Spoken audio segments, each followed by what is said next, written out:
Welcome to my YouTube channel silver smile. ഇന്ന് Republic Day ഒക്കെ ആയിട്ട് കുറച്ച് പാട്രിയോട്ടിസം ആയാലോ, ദേശസ്നേഹം കുറച്ച്. ഇന്ന് നമുക്ക് എല്ലാവർക്കും കൂടെ വാഗ ബോർഡർ വരെ ഒന്ന് പോയാലോ. Let's go, come on. ചരിത്രപ്രസിദ്ധമായൊരു സ്ഥലത്തേക്ക് പോകുമ്പോൾ ചെറിയ പ്രിപ്പറേഷൻ നല്ലതാണല്ലേ. ചെറുതായിട്ടൊരു ഫേസ് പെയിൻറ്റിങ്ങും പിന്നെ ട്രൈ കളറിൻ്റെ 2 ക്യാപ്പുമാണ് ഞങ്ങൾ വാങ്ങിയത് പ്രിപ്പറേഷൻ്റെ ഭാഗമായിട്ട്. അതെന്നെ എൻ്റെ ക്യൂരിയോസിറ്റിയും എൻ്റെ ആ ഒരു സന്തോഷമൊക്കെ കണ്ട ചേട്ടൻ എനിക്ക് ഫ്രീ ആയിട്ട് അത് ചെയ്തു തന്നു.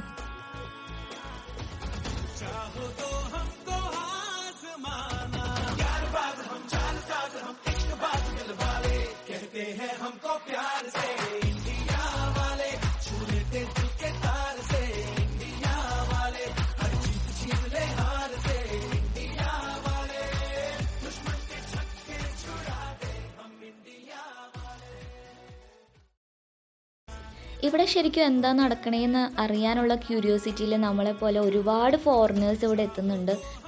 അങ്ങനെ അവരും നമ്മളൊക്കെ കാണാൻ വേണ്ടി കൊതിച്ച ആ വാഗ ബോർഡറിലോട്ടാണ് ഈ കൂളിംഗ് ഗ്ലാസും വെച്ച് സ്റ്റൈലായിട്ട് പോകുന്ന BSF സോൾജിയേഴ്സ് നടന്നെടുത്തുകൊണ്ടിരിക്കുന്നത്.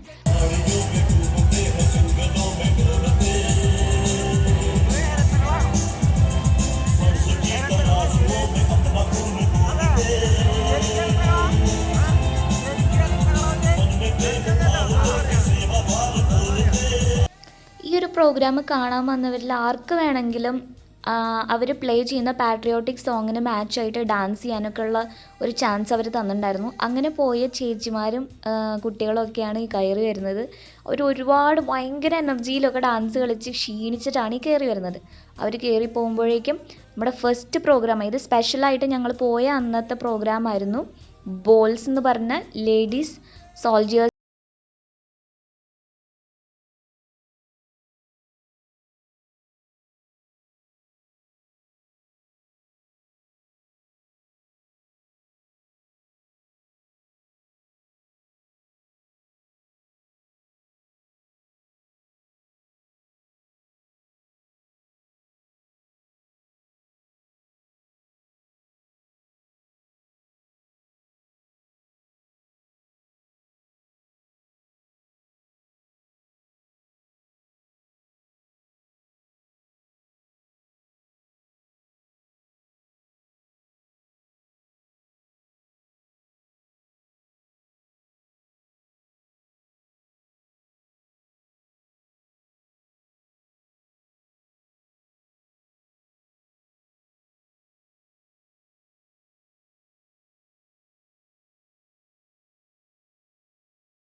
ഇമാജിനേഷനിൽ പോലെ സഹാറ ഡെസേർട്ടിൻ്റെ നടുക്കിൽ ഒരു പടുകൂറ്റൻ ഒരു ബോർഡർ പണിത് വെച്ചിട്ട് അങ്ങനെ ഇരിക്കുന്ന ഒരു സ്ഥലമോ അതുപോലെ ഭയങ്കരമായ വയലൻസ് ഉള്ള ഒരു ബോർഡറോ അങ്ങനെയൊന്നുമല്ല.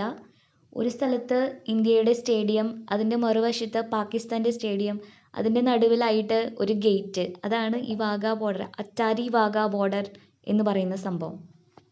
എനിക്ക് ഏറ്റവും ഇൻട്രസ്റ്റിംഗ് ആയിട്ട് തോന്നിയൊരു കാര്യം എന്താണെന്ന് വെച്ച് കഴിഞ്ഞാൽ 1947 ഓഗസ്റ്റിൽ നമുക്ക് ഇൻഡിപെൻഡൻസ് കിട്ടിയതിന് ശേഷം ഒക്ടോബർ 11 തന്നെ ബീറ്റിംഗ് റെഡ് റീഡിംഗ് സെറിമണി എന്ന് പറയുന്ന ഈ ഒരു പ്രോഗ്രാം ഡെയിലി പ്രോഗ്രാമാണ്. Can you believe that guys? അന്നു മുതൽ മുടങ്ങാതെ, ഒരു ദിവസം പോലും മുടങ്ങാതെ ഈ ഒരു പരേഡും സെറിമണിയും ഇവിടെ നടന്നുകൊണ്ടിരിക്കുന്നുണ്ട് എന്നുള്ളതാണ് ഇതിൻ്റെ ഒരു ഇൻട്രസ്റ്റിംഗ് ഫാക്റ്റ്. അതുകൊണ്ട് തന്നെ നിങ്ങൾ ഈ ഒരു പ്രോഗ്രാം കാണാൻ വേണ്ടിയിട്ട് ദിവസങ്ങളോ മാസങ്ങളോ ഒന്നും നിങ്ങൾ വെയിറ്റ് ചെയ്യേണ്ടതായിട്ടില്ല. എന്ന് വേണമെങ്കിലും പ്ലാൻ ചെയ്താലും ഡെയിലി ഈവനിങ് ഒരു 4:35 ഉള്ളിൽ ഈ ഒരു സെറിമണി അവിടെ സ്റ്റാർട്ടായിട്ടുണ്ടാവും. ഡൽഹിയിൽ റിപ്പബ്ലിക് ഡേ പരേഡിനുള്ള പോലെ ആയിരക്കണക്കിനോ നൂറുകണക്കിനോ സോൾജിയേഴ്സ് അണിനിരന്നുള്ള ഒരു പരേഡോ സ്ട്രിക്റ്റ് ആയിട്ടുള്ള അങ്ങനത്തെ ഒരു പരേഡല്ല. അതായത് പാകിസ്ഥാൻ മറുവശത്തിരിക്കുമ്പോൾ അവരുടെ മുൻപിൽ നമ്മുടെ ജോഷ്, നമ്മുടെ പവർ, സ്ട്രെങ്ത് ഒക്കെ കാണിക്കാൻ വേണ്ടിയിട്ട് വളരെ കുറച്ച് പേര് മാത്രമുള്ളൊരു പരേഡാണിത്.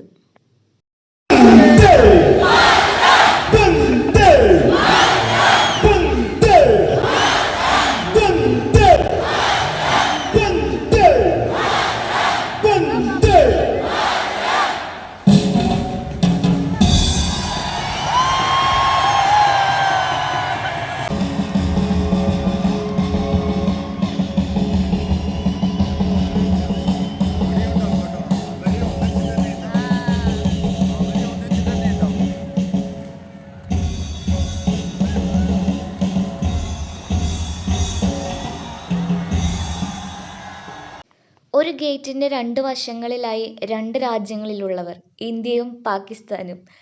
കുറച്ചു കഴിയുമ്പോൾ ആ ഗേറ്റുകൾ പോലും തുറക്കുന്നു. രണ്ട് രാജ്യങ്ങൾ തമ്മിൽ അതിരുകളില്ലാത്ത കുറച്ച് നിമിഷങ്ങൾ.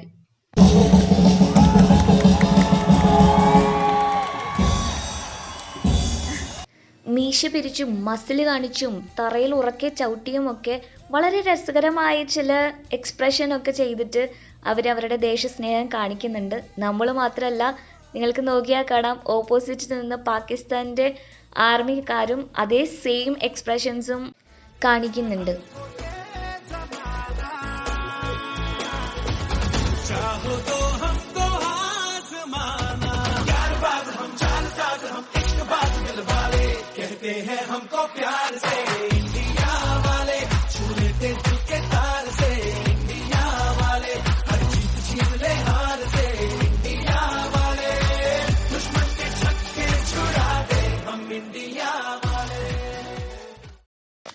നാലരയ്ക്ക് സ്റ്റാർട്ട് ചെയ്യുന്ന പ്രോഗ്രാം മാക്സിമം 45 മിനിറ്റ്സ് അല്ലെങ്കിൽ 1 അവറൊക്കെയാണ് നീണ്ടു നിൽക്കുന്നത്. ഞങ്ങൾ നേരത്തോടു കൂടി ഒരു 3:30 ഒക്കെ ആകുമ്പോഴേക്കും വന്നിട്ടും ഞങ്ങൾക്കൊരു തരി പോലും ബോറടിക്കാതെ അത്രയും എൻഗേജിങ് ആയിട്ട് പാട്രിയോട്ടിക് സോങ്സ് ഒക്കെ പ്ലേ ചെയ്ത് അതിനനുസരിച്ച് ഡാൻസ് ഒക്കെ ചെയ്തിട്ട് ഒരുപാട് പ്രോഗ്രാംസ് അവിടെ ഉണ്ടായിരുന്നു. എല്ലാം കഴിഞ്ഞ് പോകാറായിട്ടും ഇനിയും എന്തൊക്കെയോ കാണാൻ ബാക്കിയുണ്ടല്ലോ, അപ്പുറത്തെ ആൾക്കാരെ കണ്ടില്ലല്ലോ എന്നൊക്കെയുള്ള വിഷമമായിരുന്നു. അവസാനം ഗേറ്റ് അടച്ച് പരിപാടി കഴിഞ്ഞു. ഇതിൻ്റെ ശരിക്കുള്ളൊരു എക്സ്പീരിയൻസ് കിട്ടണമെങ്കിൽ നിങ്ങൾ ഡയറക്റ്റ് തന്നെ വന്ന് ഇത് എൻജോയ് ചെയ്യണം. പഞ്ചാബിലെ കൂടുതൽ വിശേഷങ്ങളായിട്ട് അടുത്ത വീഡിയോയിൽ നമുക്ക് വീണ്ടും കാണാം. അതുവരെ ടേക്ക് കെയർ, ബൈ.